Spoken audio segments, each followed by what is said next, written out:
I've got to comment or talk first about the so-called prayer service that occurred as part of the inauguration ceremonies or what have you yesterday.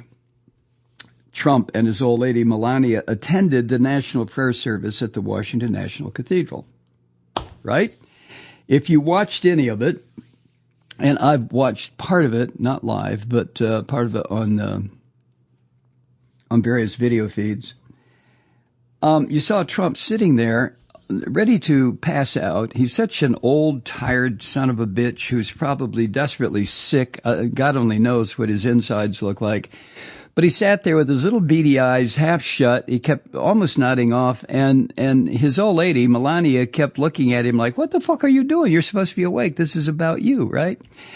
But it was real disgusting to watch. Now, if you're one of these Christian freaks who swore to God or to somebody that Jesus Christ had ordained Trump, yada, yada, yada, you probably wondered, well, why is he nodding off? Well, the reason he's nodding off, first of all, he's a tired old man. But I think more importantly, where it concerns this Christian shit, Trump doesn't give a goddamn. He doesn't care about this. If truth be told, he's more like me where it concerns Christianity. It's a bunch of horse shit.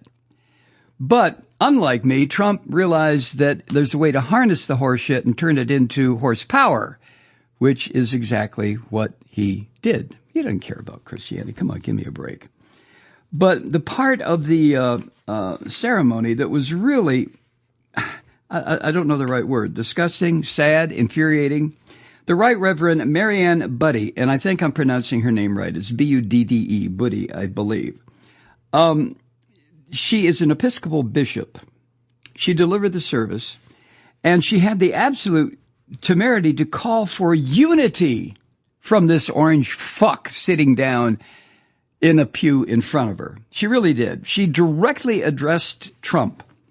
And this is what she said. And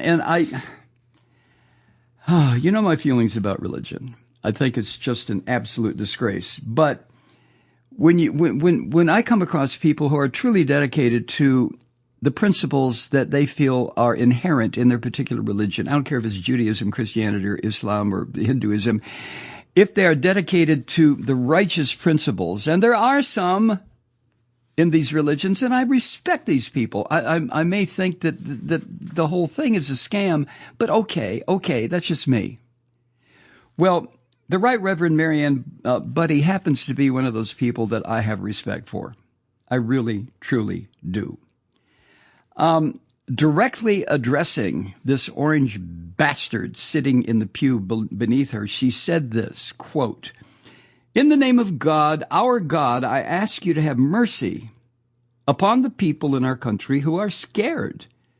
They are gay, lesbian, and transgender children in Democratic, Republican, and independent families, some who fear for their lives." End quote. She added this, quote, "The vast majority of immigrants are not criminals," end quote. And at that point, the camera, from the videos I've seen, this little prick, Trump's pet ape, J.D. Vance, appeared to roll his eyes, and Trump shifted his ass around in his seat when she said that. And then she added this, quote, "I ask you to have mercy on those in our communities whose children fear that their parents will be taken away." She might as well have started quoting the periodic table as far as Trump pays any attention to this stuff. So after the service, this orange piece of walking shit was asked by reporters to comment on the sermon. Well, among other things, he said in his flippant little nasty way, "Not too exciting. They could do much better." And what he means with that, of course, is they could have, the Right Reverend could have praised him and said what a great, glorious man he was and how Jesus Christ had willingly given up his seat in the firmament in order for Trump to rise to the level of Jesus Christ, his level. Now, her call, the Right Reverend's call for mercy, was appropriate. And I think she knew what she was saying when she said it and how it would be received. How could she not have known? But the plea yesterday from this minister's mouth comes as Trump is delivering on his nasty, filthy anti-immigrant promise, most notably the plans for mass deportations. Children involved, parents involved, fuck 'em. That's Trump's attitude, thanks to the little nasty Nazi Jew who whispers in his ear, Stephen Miller, the one who wrote up the original plan to snatch children away from their parents, cause them pain. Word will get back into the jungles and the swamps and the broken villages in Central and South America that if you come north with your children, the Trump administration will take your children and you fucking may never see them again. Oh, my God. The Stephen Miller bastard who has this considerable history of racism and his affiliation with white supremacists, this nasty little fucker whose family members at some point had to have been victims of anti-Semitism and possibly the pogroms that went against the Jews in Europe over centuries, and maybe even relatives, distant or not, who were burned to death in Auschwitz or Treblinka or pick one. But now Stephen Miller, this little bastard, sits on Trump's shoulder and whispers shit into his ear, and Trump acts on it. Well, while the sermon was going on in the National Cathedral, Miller was huddled with congressional Republicans to begin making plans on how to rip families apart, how to throw people out of the country, how to destroy that part of the 14th Amendment that gives the right of citizenship to anyone born in this country. Oh, no. We're not going to have any of that, according to Stephen Miller and Donald Trump. The other day, the son of a bitch also signed an anti-transgender executive order claiming that there are just two biological sexes, only two. There's just two. Me and Melania. That's it.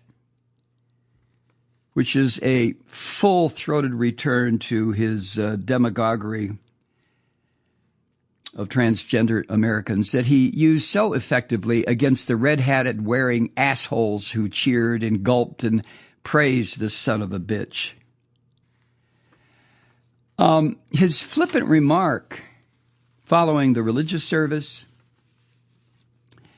comes just, a day, wasn't a day after he declined to put his hand on the Bible during his inauguration ceremony, which brings an end to a tradition. And I don't give a shit about that. I mean, people might as well put their hands on a fucking encyclopedia. That would probably make more sense in Trump's case, since he's such an illiterate bastard. But the idea that Trump jerked off and used and made fools of these evangelical Christians, and then in a moment when he could continue the farce, refuses to put his hand on the Bible. Yo, Christians, were you paying attention to that shit? Do you care? Do you give a rat's ass about this monster who worked you like a goddamn $10 whore in a $100 prostitution ring?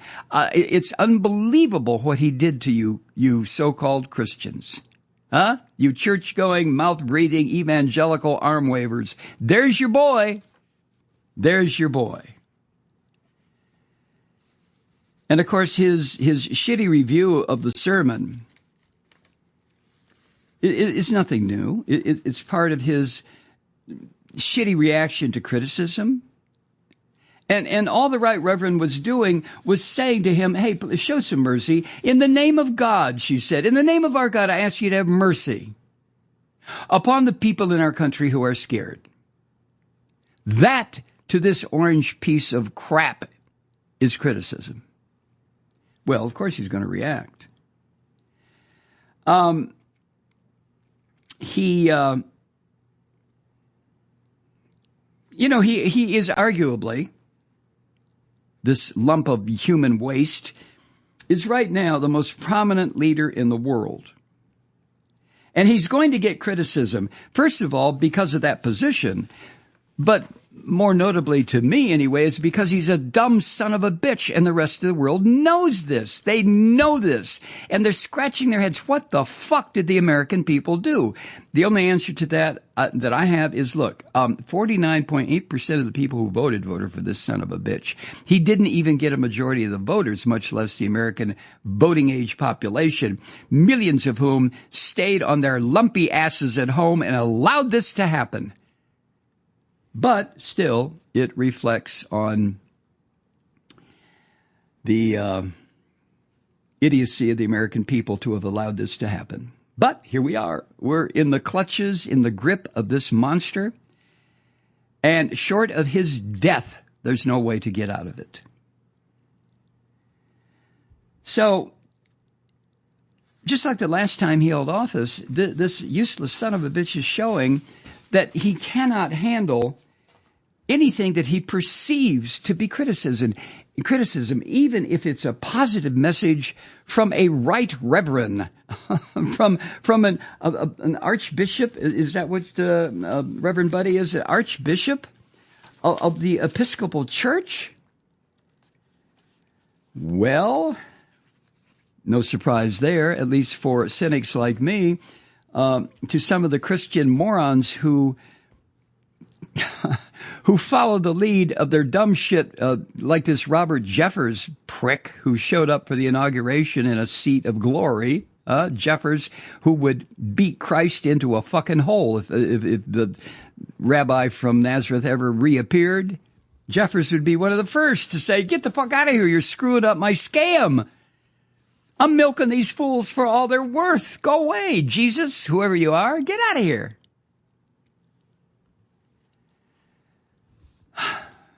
I want to share with you something I got from a listener and friend in California.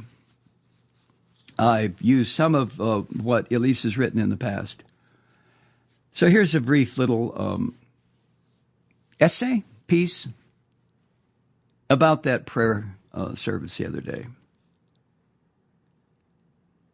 The quality of mercy is utterly lost on Donald and clan. He attended church, surrounded by his loving, devout Christian family, all sartorially shiny in their Gucci and Dolce & Gabbana, or some other obscenely priced outerwear. They listened to humble, soft-spoken bishop named Marianne Buddy speak of kindness and mercy to everyone, and specifically immigrants and the non-binary sexually oriented. She was eloquently expressing things Jesus instructed his followers to do always, at all times, unto others, no exception, no judgment. Only compassion for one another. The faces of the loving, devout family look decidedly irritated, one downright furious and typically befuddled. How dare that pulpit woman speak to him like that? In response to the true word of God, the befuddled head of said devout, Jesus-loving family responded to the message by describing Bishop Buddy as, quote, a radical left hardline Trump hater, ungracious, nasty, and not compelling or smart, end quote. Where are we? Day 3? Has he changed the state of New Mexico to old America yet? Why the hell are eggs still $7 a dozen? I'm starting to think he lies. 4 years. F-O-U-R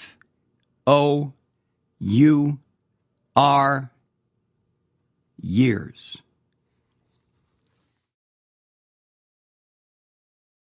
Hi, Truth Seekers. Mike Malloy here. You know, the Progressive Voices Network brings you commercial-free commentary from today's leading progressive radio hosts and pundits, like me, Mike Malloy, 24 hours a day. I'm not your typical old guy from the 80s or the 90s talk radio host, and Progressive Voices is not your typical Talk Radio Network. It's a listener-supported nonprofit with no corporate control whatsoever over our broadcast. So hosts like me, Mike Malloy, are free to rant and scream and carry on about whatever we like. We're often controversial, but we're never boring. Weeknights, 9 p.m. in the East, 6 p.m. in the West on the Progressive Voices Network. Always progressive, always on. I'm Mike Malloy. Keep it lit.